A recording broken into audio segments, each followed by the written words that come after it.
Court తీర్పులపై మనం ఇంతవరకు పౌరులు, పౌర సమాజం, వివిధ సంఘాలు వాళ్ళు వారి వారి వ్యక్తిగత అభిప్రాయాలను వ్యక్తం చేయడమే ఇంతవరకు చూసాం. అయితే భారత సర్వోన్నత న్యాయస్థానం సుప్రీంకోర్టు జారీ చేసిన మార్గదర్శకాలను అదే కోర్టు ఉల్లంఘించడంపై తీవ్ర అసంతృప్తి వ్యక్తం చేసిన ఒక హైకోర్టు విషయానికి సంబంధించిన సంఘటన ఇది. వివరాల్లోకి వెళ్తే 2016 సంవత్సరంలో తమిళనాడులో జరిగిన అసెంబ్లీ ఎన్నికల్లో రాధాపురం నియోజకవర్గం నుంచి అన్నా డిఎంకే అభ్యర్థి ఇన్బదురై ఎమ్మెల్యేగా స్వల్ప మెజారిటీతో గెలుపొందారు. అయితే దీనిపైన ఆయన ప్రత్యర్థి డిఎంకే అభ్యర్థి అప్పారావు ఈ ఎన్నికను సవాల్ చేస్తూ మద్రాస్ హైకోర్టుని ఆశ్రయించాడు. అందులో ప్రధానమైన ఆరోపణ ఏమిటంటే మిడిల్ స్కూల్ హెడ్ మాస్టర్లు అటెస్ట్ చేసిన పోస్టల్ బ్యాలెట్లు చెల్లవని ఎన్నికల అధికారులు ఆ బ్యాలెట్ పేపర్లను పరిగణలోకి తీసుకోలేదని కోర్టు దృష్టికి తీసుకువచ్చారు.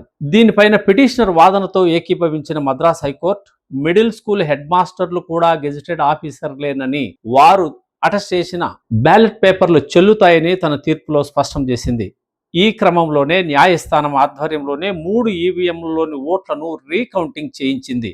అయితే కౌంటింగ్ ఫలితం వెలువడక ముందే అప్పటికే ఎమ్మెల్యేగా ప్రకటించబడిన ఇన్బదురై సుప్రీంకోర్టును ఆశ్రయించి స్టే తీసుకున్నారు. అప్పీల్పై తుది తీర్పు మాత్రం దాదాపు 6 ఏళ్ల పాటు పెండింగ్లోనే ఉండిపోయింది.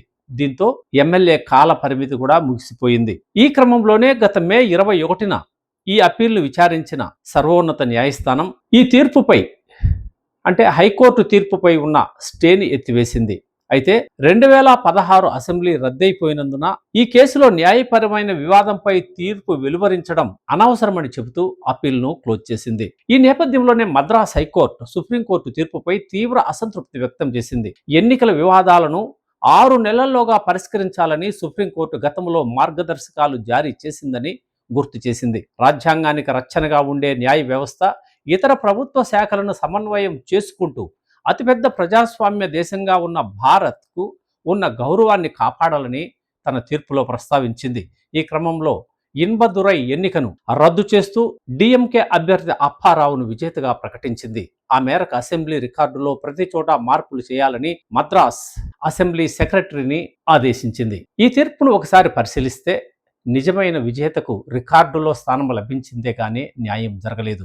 ఇందుకు కారణం సుప్రీంకోర్టు స్టే విధించి తీవ్రమైన జాప్యం చేసి తుది తీర్పును వెలువరించకపోవడమనేది జగమెరిగిన సత్యం. కాబట్టి సర్వోన్నత న్యాయస్థానం కానీ రాజ్యాంగపరమైన హైకోర్టులు కానీ బాధ్యతాయుతంగా కాలంలో వ్యాజ్యాలను పరిష్కరించాలని పలువురు కోరుతున్నారు.